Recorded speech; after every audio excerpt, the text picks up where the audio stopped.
name is Debbie, and I am the shrink on your couch.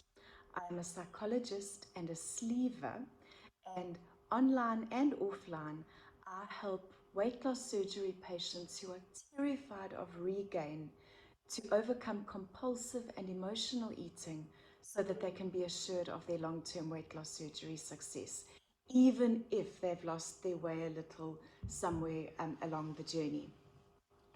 I published an article yesterday about getting back on track after the festive season, and I said how I've noticed a trend in my own life of actually gaining a few pounds after the festive season because I would have been so careful and fastidious throughout December, knowing that it's such a risky time, and that if I fall off the wagon over that period when I'm away, that all bets are off, and I could come back from my 4-week holiday with my family, not only with quite a significant amount of weight gain, but also feeling awful and drained and really hard on myself. So I'm careful and very self-loving and nurturing and mindful during that time.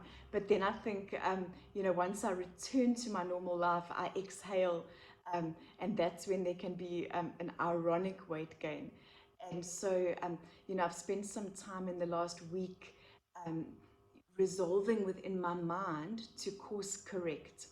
And I said in this article that I've actually got open next to me that once a year since my surgery, I set myself a goal of getting back to my lowest post surgery weight, which is actually a little low for me. But I think that's um, a healthy activity to tend to once a year, just to keep that number in sight and never to move too far away from it. And I wanted to share with you the mindset ritual that I go through when I am implementing a bit of dare I say, a weight loss project. I'm not talking about diets or anything like that, but when I'm getting really intentional about a healthy eating campaign in my life, or anything actually, to be honest, anything that I'm doing intentionally and meaningfully. I will I'll have a little meeting with myself and spend some time committing to it really formally, before I actually action it practically. And so what I do, and I explain this in the article that I've just published, what I do is I take my journal, and I'm an avid journaler, and I've got my colored pens, which I swear by, and I have a candle that reminds me that we can create life out of seemingly nothing, um, and that there are things around us that we don't entirely understand, but that we can call to being through a measure of faith and connection to deeper parts of ourselves and parts of you, um, the universe that we don't necessarily understand. And this is quite a stretch for me because I am more of a scientific, pragmatic, academic person, but I've had growth around this in recent years. But nonetheless, I will sit with my journal, with my pens, with my candles. I'll take a few connecting breaths, and then I will decide on what the outcome is that I'm wanting to create with the project at hand. And in this case, the project is to lose 8 or 10 pounds to get back to my lowest post surgery weight. I will then decide for myself the extent to which I'm committed to that. And I'm sorry for the dogs going mad. They always seem to do that the minute I settle down to speak to my online audience. Um, so I will decide what the outcome is I'm wanting to create. I'll decide that I'm committed to it. I'll then ask myself what I'm needing to sacrifice in order to achieve that outcome. What are the things I need to give up? There are always things that we need to sacrifice or give up in order to achieve a particular outcome. We always need to let go of things in order to acquire things. And from this perspective, I know I need to give up snacking. I know I need to give up the tendency to eat compulsively, or even what I term FOMO eating. You know, everybody around you is eating things that are um, um, that seem like treats, and I need to realize that my treat is to be at goal again. Um, and so you would need to decide what for you need to give up. Um, um, so that's quite important. Um, you also, and this is so important, and I speak about this in all of my programs, whether it's Back on Track, whether it's Bariatric Mind Masters, you need to know why you're doing it. Um, if you just feel like it's something you have to do, you have to lose weight, you have to be at goal, or you think because you had surgery, you have to be on this diet for life or this eating plan for life, you're not going to get very far. But um, if you have a real sense of purpose around why you stay on track with your eating, then that can kick in when the motivation and the energy and the exuberance around it tends to fade, which it always does. For me, I know that I am just a more well person when I'm eating healthily. Um, and I tend to be more grounded, more content, more pleasant to be around. I'm not grumpy. I get quite hard on myself and quite irritable when I feel like I'm failing in this perspective.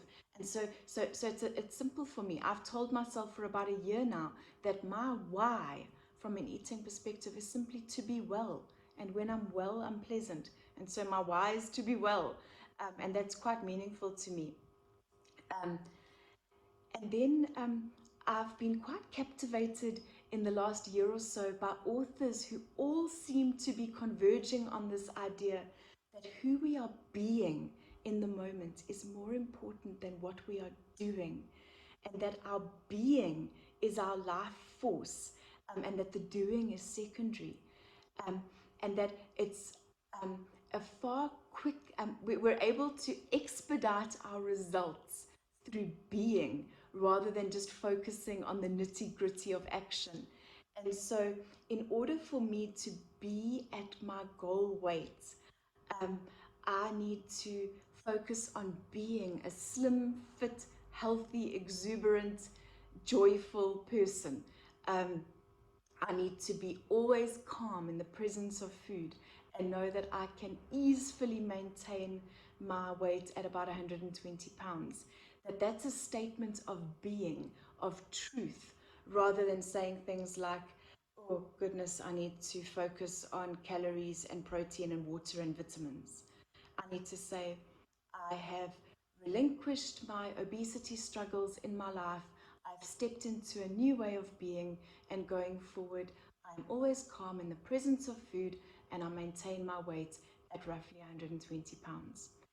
Um, and then, of course, from all of these intents and this time with my journal, I am able to devise a very simple action plan that flows readily and smoothly and obviously from these mental commitments that I've made.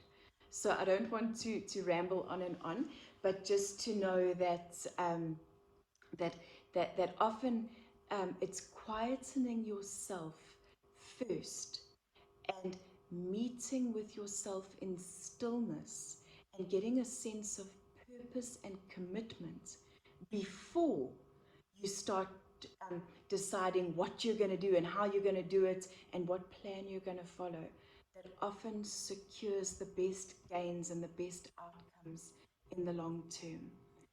And if my content speaks to you, and if you like my approach, please know that I'm available to you. There's a lot of free content on my website, theshrinkonyourcouch.com. I also have various programs that you can purchase and engage with depending on your level of commitment. I've got a Back on Track Master Plan mini course, which is affordable and it's short and punchy and gets you where you need to be in just a few hours. And then I've also got a really special intensive flagship program, Bariatric Mind Masters, which would keep you busy for a significant length of time, but would also really nourish and feed your bariatric journey from a mindset, spiritual, emotional perspective, um, um, while you're attending to all the different facets of your long-term weight loss surgery success. So if this is our first engagement, I hope it's been joyful for you, and I wish you all the best in this time ahead. Um, if this has spoken to you, get your pens, get your journal, and get committing to yourself, first in your mind, first on paper, and then in your action plan. All the best.